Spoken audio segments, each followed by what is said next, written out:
ആഘോഷവും അന്ധവിശ്വാസവും. കെൽറ്റിക് സമൂഹത്തിന്റെ സാവിൻ എന്ന ഉത്സവത്തിൽ നിന്നാണ് ആഘോഷവും അന്ധവിശ്വാസവും ഒപ്പം വാണിജ്യ താൽപ്പര്യങ്ങളുമെല്ലാം സമന്വയിക്കുന്ന ഇന്നത്തെ ഹലോവീന്റെ പിറവി. പുരാതന കാലത്ത് ഇപ്പോഴത്തെ അയർലൻഡ്, UK, വടക്കൻ ഫ്രാൻസ് തുടങ്ങിയ പ്രദേശങ്ങളിൽ കഴിഞ്ഞിരുന്ന കെൽറ്റിക് ജനസമൂഹം പുതുവത്സര പിറവി ആഘോഷിച്ചിരുന്നത് നവംബർ 1-നാണ്. കൊയ്ത്തുകാലം കഴിഞ്ഞ് ശൈത്യകാലത്തിലേക്ക് കടക്കുന്ന ദിനരാത്രങ്ങളുമായി ബന്ധപ്പെട്ടായിരുന്നു ഇത്. മരിച്ചവരുടെ ആത്മാക്കൾ ഈ സമയത്താണ് ഭൂമിയിലേക്ക് ഇറങ്ങി വരുന്നതെന്ന് വിശ്വസിച്ചിരുന്ന അവർ ആത്മാക്കൾ തിരിച്ചറിയാതിരിക്കാൻ ഭൂതപ്രേത പിശാചുക്കളുടെ വേഷമണിഞ്ഞു. അവർ വീടിനുള്ളിലേക്ക് കയറാതിരിക്കാൻ വീട്ടുപടിക്കൽ തന്നെ ഇഷ്ട വിഭവങ്ങൾ തയ്യാറാക്കി വെച്ചും മറ്റുമാണ് പുതുവത്സര പിറവിക്ക് മുന്നോടിയായി സാവിൻ ദിനം കൊണ്ടാടിയിരുന്നത്.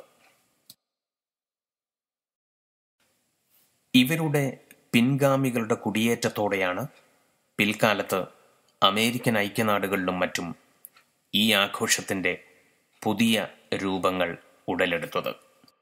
ഒക്ടോബർ കുട്ടികൾ കാത്തിരിക്കുന്ന മാസം. ഒക്ടോബർ 31 കുട്ടികൾ കാത്തിരിക്കുന്ന ദിനം. അന്നാണ് ഹലോവീൻ. ഇരുൾ വീഴുമ്പോഴേക്കും കുട്ടികളുടെ മുഖം തെളിയുകയായി. ട്രിക്ക് ഓർ ട്രീറ്റിനുള്ള സമയം. അവരെ സംബന്ധിച്ചിടത്തോളം കൈനിറയെ മിഠായികളും മറ്റും ലഭിക്കുന്ന ആഹ്ലാദകരമായ മുഹൂർത്തം.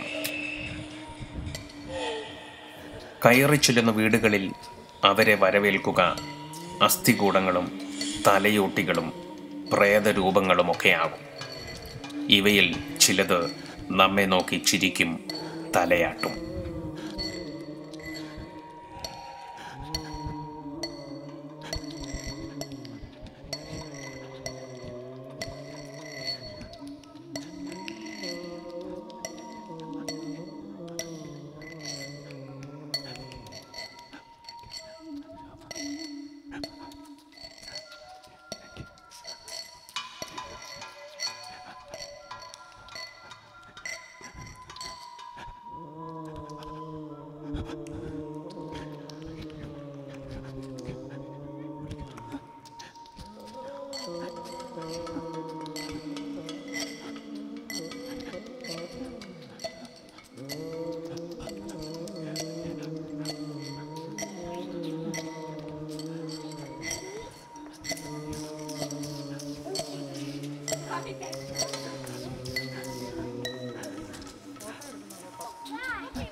കഥക് തുറന്നു കിട്ടിയാൽ രക്ഷപ്പെട്ടു.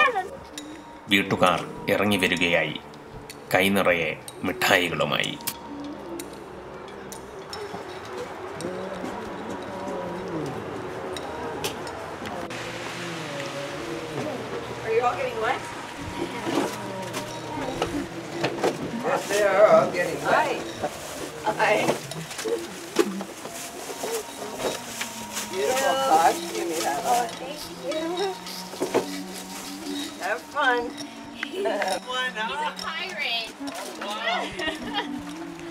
കുട്ടികൾ ട്രിക്ക് ഓർ ട്രീറ്റിനിറങ്ങുക വീട്ടുകാർക്കൊപ്പമോ ബന്ധുക്കൾക്കൊപ്പമോ കൂട്ടുകാർക്കൊപ്പമോ ഒക്കെയാകും. കൈക്കുഞ്ഞുങ്ങളുമായി എത്തുന്നവരുമുണ്ട്. ഇവരെ വരവേൽക്കാൻ ഹലോവീൻ വേഷമണിഞ്ഞ് കാത്തു നിൽക്കുന്ന വീട്ടുടമസ്ഥരുടെ ദൃശ്യങ്ങളും പതിവ്.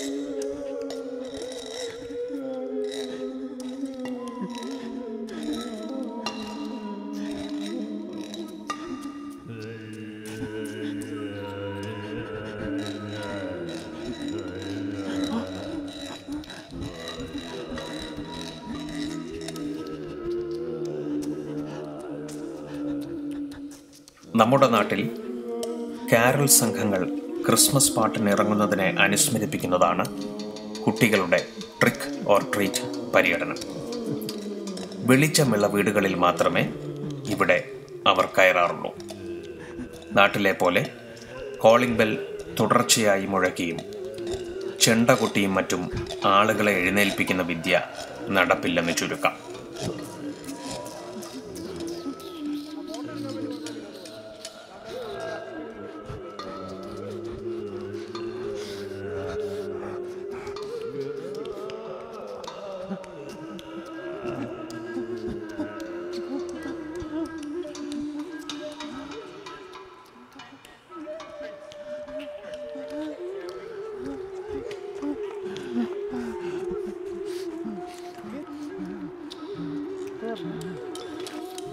ഹലോവീൻ ദിനത്തിൽ കുട്ടികൾ പള്ളിക്കൂടങ്ങളിലേക്ക് പോകുന്നത് തന്നെ വേഷപ്രച്ഛന്നരായാണ്. ഭീതിജനകമായിരിക്കരുതെന്ന് ചിലയിടങ്ങളിൽ നിബന്ധനയുണ്ട്.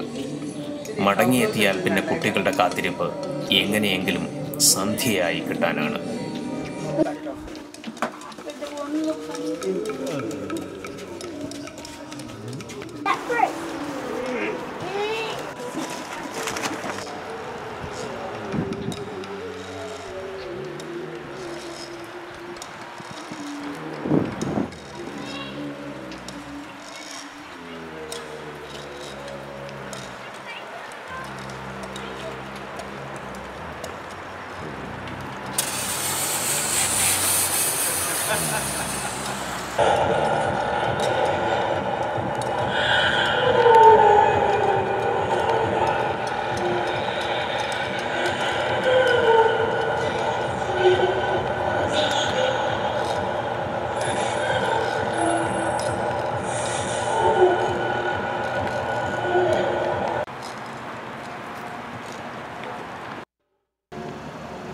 കുട്ടി സംഘങ്ങളെ വരവേൽക്കാനുള്ള വീട്ടുകാരുടെ ഒരുക്കങ്ങളും ദിവസങ്ങൾക്ക് മുമ്പേ തുടങ്ങുന്നതാണ്.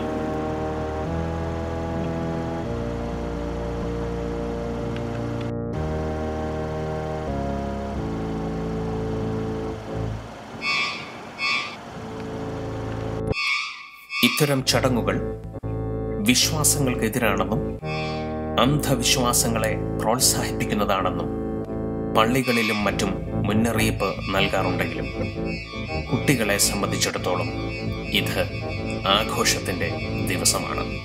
ഇതിൽ ജാതി മത ഭേദ വ്യത്യാസമില്ല.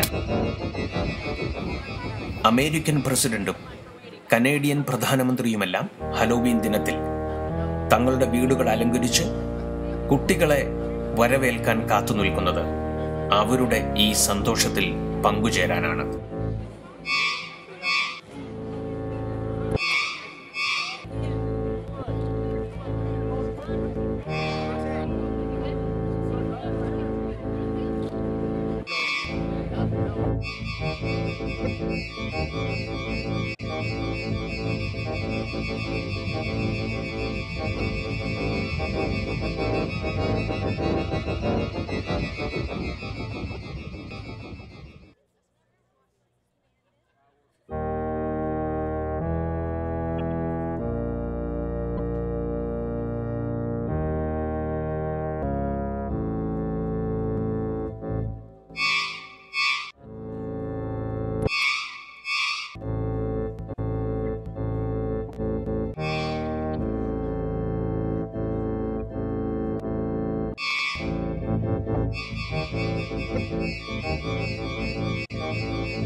കോസ്റ്റ്യൂമും ക്യാൻഡിയുമില്ലാതെ എന്ത് ഹലോവീൻ? അമേരിക്കയിൽ 2014 ഹലോവീൻ സീസണിൽ $700 കോടിയിലേറെ ബിസിനസ് നടക്കുമെന്നായിരുന്നു പ്രതീക്ഷ. ഇതിൽ 250 കോടിയിലേറെയും ലഭിക്കുക മിഠായി വിൽപ്പനയിൽ നിന്നാണ്. അമേരിക്കയിൽ ഒരു വർഷം ചെലവാകുന്ന മിഠായിയുടെ 1/4 വിറ്റുപോകുന്നത് ഈ സീസണിലാണ്. ഈ കണക്കുകളും കണക്ക് കൂട്ടലുകളുമെല്ലാം വിളിച്ചറിയിക്കുന്നത് ഹലോവീൻ്റെ വാണിജ്യ താൽപ്പര്യങ്ങളെയും പ്രാധാന്യത്തെയുമാണ്. ജാക്ക് ഒ' ലാന്റേൺ, തിരികളുടെ പ്രകാശത്തിൽ ചിരിച്ചു നിൽക്കുന്ന മത്തങ്ങകളും ഹലോവീൻ്റെ മുഖമുദ്രയാണ്. കെൽറ്റിക് യുഗത്തിൽ ഇത് മധുര മുള്ളങ്കിയിലും ഉരുളൻ കിഴങ്ങുകളിലുമൊക്കെ ആയിരുന്നെങ്കിൽ ആഘോഷം അമേരിക്കൻ ഐക്യനാടുകളിലേക്ക് പറിച്ചു നട്ടപ്പോൾ ഇവിടങ്ങളിൽ സാധാരണമായ മത്തങ്ങയ്ക്ക് അവ വഴിമാറുകയായിരുന്നു. കുട്ടികളെ സംബന്ധിച്ചിടത്തോളം വിശ്വാസമോ അന്ധവിശ്വാസമോ ഒന്നുമല്ല പ്രശ്നം, ആഘോഷത്തിൻ്റെ ഒരു ദിവസം. അതുകൊണ്ട് തന്നെയാവണം ഭൂത പ്രേത പിശാചുക്കളുടെ വേഷമണിഞ്ഞ് ഹലോവീന് ആർത്തുല്ലസിച്ച കുട്ടികളിൽ പലരെയും പിറ്റേന്ന് സകല വിശുദ്ധന്മാരുടെയും ദിനത്തിൽ പള്ളികളിൽ വിശുദ്ധന്മാരുടെ വേഷമണിഞ്ഞും കാണാനാകുക. ഭീകരതയുടെ മുഖമൂടികൾ വലിച്ചെറിഞ്ഞ് വിശുദ്ധിയുടെ തിളക്കത്തിലേക്ക് അതിവേഗം മാറാനാകുന്നു എന്നത് തന്നെ നമ്മുടെ കുട്ടികളിൽ നമുക്ക് ദർശിക്കാനാവുന്ന പ്രതീക്ഷയും പ്രത്യാശയും.